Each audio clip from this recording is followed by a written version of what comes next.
Ndagushuhuje wowe ukomeje kubana natwe mu makuru n'ibiganiro dukomeje kugenda tugutambukiriza ahangaha kuri Hot News TV Rwanda, kanizere ko aho muherereye hose mumeze neza cyane.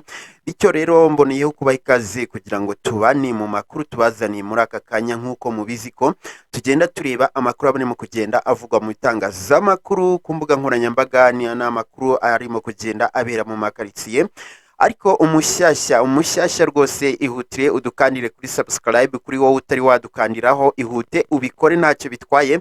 Mwese kandi mbonereho kubasaba, igihe ugifungura inkuru yacu nyamuneka ujye wihutira gukanda kuri like, kariya kantu kameze nk'igikumwe kameze gutya, gakandeho uraba uduteye inkunga ikomeye cyane. Reka tugaruke tujye mu karere ka Kamonyi. Mu karere ka Kamonyi harimo kuvugwa inkuru navuga ko iteye agahinda, inkuru navuga ko iteye umubabaro ku rwego rwo hejuru, inkuru navuga ko igaragaza yuko abantu barimo kugenda baba nk'inyamaswa rwose. Abantu ntago ari twese ariko abantu rwose abenshi barimo kugenda bagaragaza umutima wa kinyamaswa ku rwego rwo hejuru. Iyi nkuru nuyumva uraza kuvuga ngo nta bantu tugifite. Hari umuntu wigeze kutuganiza aratubwira ngo nta bantu burya tugifite, burya abantu turi kumwe nabo tujye tubagirira amakenga. Maje kubona yuko ari byo koko. Mu karere ka Kamonyi rero haravugwa urupfu rw'umwana w'imyaka 2 waje kuba yakwicwa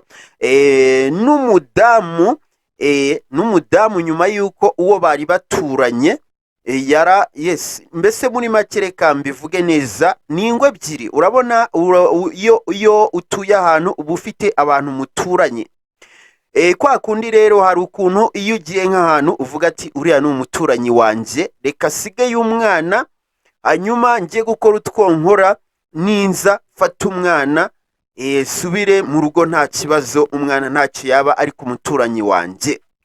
Mu karere ka Kamonyi rero niyo nkuru irimo kuvugwayo. Harimo kuvugwayo inkuru y'umumama waje kuba yakwicirwa umwana nyuma y'uko yari amusize ku muturanyi we, ariko noneho kumusigayo akaba yari asanzwe n'ubundi amusigayo nta kibazo. Avuga ngo ahangaha ni ku muturanyi, ntago uyu mwana yagira icyaba, n'umwana w'imyaka 2 nk'uko abaturage baje kuba babitangaza rero, ndetse na mama w'uyu mwana. Uyu ahantu ngo yasigaga umwana, nubwo bari baturanye, asigaye umwana nk'umuturanyi, ariko ngo bajyaga banyuzamo bakagirana udukimbirane, ariko twadukimbirane two hasi utabona yuko twatuma umuntu agambirira kukugirira nabi. Yewe mu minsi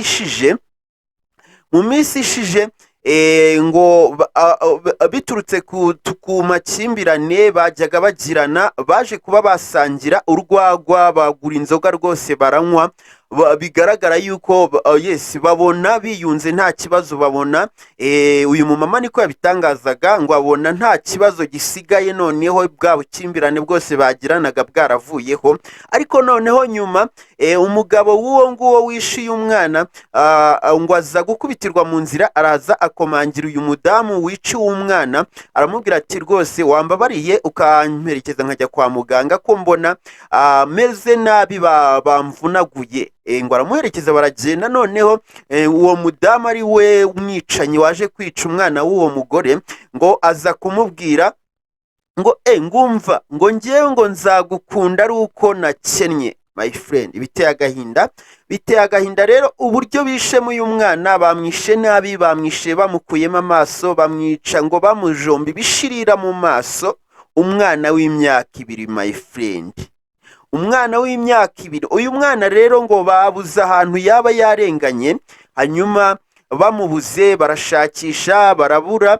Abagize baravuga bati ariko reka tugende tunasaka mu ngo turebe umwana w'imyaka 2 yaba yagiye hehe, yaba yarenganye ku buryo tumushaka mu y'umuryango hose tukamubura. Bageze kuri urwo rugo rero, uwo mugore ari we tuvuga ko ari umwicanyi, nta wari uriyo.